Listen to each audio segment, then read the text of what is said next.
Hello everyone, welcome back to our department alumni series. Today we are privileged to host Dr. Susmitha Karunasree from the batch 2020, one of our distinguished alumni.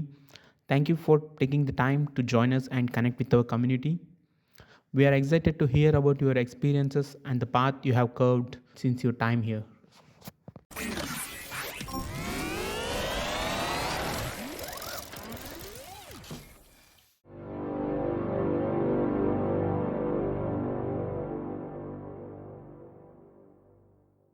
Could you please introduce yourself and tell us the year you graduated from the department? Hi, I'm Susmitha Karunasree. I completed my PhD from the Indian Institute of Science, Bangalore in the year 2025. Could you tell us about your current role or position and what you are currently working on? Currently, I work as faculty in the Department of Clinical Microbiology at Christian Medical College, Vellore. How would you describe your overall experience in the bioengineering department, including academics, research, extracurricular activities, and the support you received? So, my journey in IISc is a bit different from the conventional routes that students take. After completing my MBBS and MD degrees from CMC Vellore, I joined Department of Clinical Microbiology as faculty there. So I am interested in immunology, especially immunology of infectious diseases and autoimmunity. So I was also looking for upgrading my department, the area that I work in. I was looking for opportunities. I was lucky in that around the same time, IISc has announced these PhD opportunities for clinician scientists, that it is recruiting the initial batches, and I applied for it. They were signing MOUs with reputed medical colleges.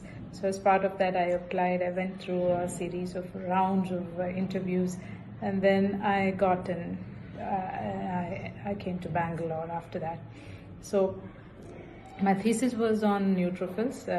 That's a different topic. So I had to take coursework as well. Coursework actually gave insights into the mechanistic details of what I would be working with in my thesis, and there are incredible teachers taking these courses. And Siddharth Junjunwala is he's a wonderful teacher. He's my supervisor, as well as has taken a few courses that I have taken. I had to take this stipulated number of credits, and which I was attending. So attending weekly seminars, and then we had this comprehensive test that you had to pass, where the green signal to proceed on with your thesis happens, and then you have this bioengineering symposia annually and annual work presentations. All of this culminating in the much awaited thesis colloquium, and followed by thesis defense. I went through the whole drill, and it's been worthwhile journey, I can say.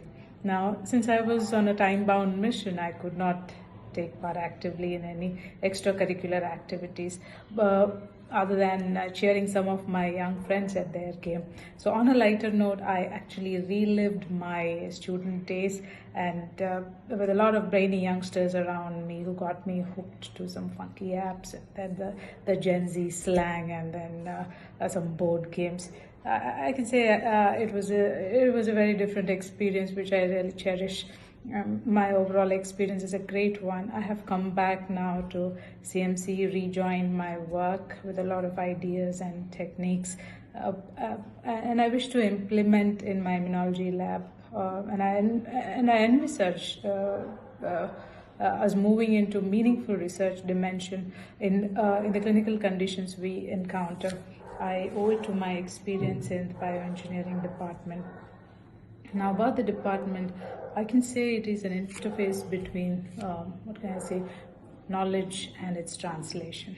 Now, it's a wonderful vision, and Professor Sandhya Vishweshwaraya's efforts and the focus of Professor Anant Suresh, they're just so praiseworthy. At the same time, the execution was on the chairpersons, Professor Narendra Dikshit, followed by Professor Kaushik Chatterjee, who did a commendable job, and who is still continuing to do a commendable job. And this is about my experience there. And I also was asked to give some advice to the ones who are currently there and those who plan to get into the IISc, so to the bioengineering department. So you are there. That means you're already brilliant. That's how you made it to bioengineering. You're some of the best brains in the country. But to whom much is given, much is expected as well. We need to give it back to our country. It's not just about individual success. I think it's about contributing to a stronger research ecosystem. That's what I think in our country. And it's an exciting time for research in India, to say there is more funds getting pumped in, better infrastructure, and I can say a real momentum. So we have the tools.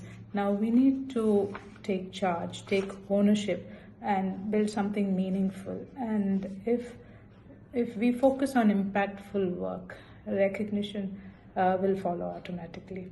So for those considering PhD or any other courses in bioengineering department, it's interdisciplinary and translational fields. They all come together there, and it's an incredibly rewarding experience it would be.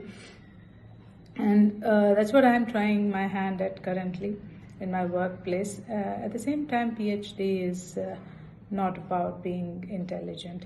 It's about persistence, resilience, and adaptability as well. So there will be times you'll face setbacks, there will be failed experiments, and we've gone through all of it, and moments of uncertainty. Through it all, what matters is staying curious, being open to learning, and not hesitating to ask questions, and then seeking help when needed. So, were there any particular courses, labs, or faculty members that had a significant impact on your academic or professional journey? Good mentorship is paramount, and I believe all the faculty in bioengineering department are very good. And I've been blessed with one, Professor Siddharth Chunjunwala, and I know I would keep in touch with him for a very long time. Finally, what advice would you like to give to current and aspiring PhD students in bioengineering? And last but not least, to those who are having to go through things a bit late, like me, just remember, even if things don't seem to go the way you want them going, or want them working out, all we have to do is just wait. And when the time comes, give it a good shot. And age is just a number, and that adage is true. And what matters is your mindset and your attitude. And I've experienced it firsthand. So thank you for tuning in, and thanks for listening to me, and thank you for this opportunity. Once again, thank you for taking the time to share your journey and advice with us. We hope our students and viewers found this conversation insightful and motivating. Stay tuned for more inspiring stories in our alumni series. Don't forget to like, share, and subscribe. Thank you, everyone.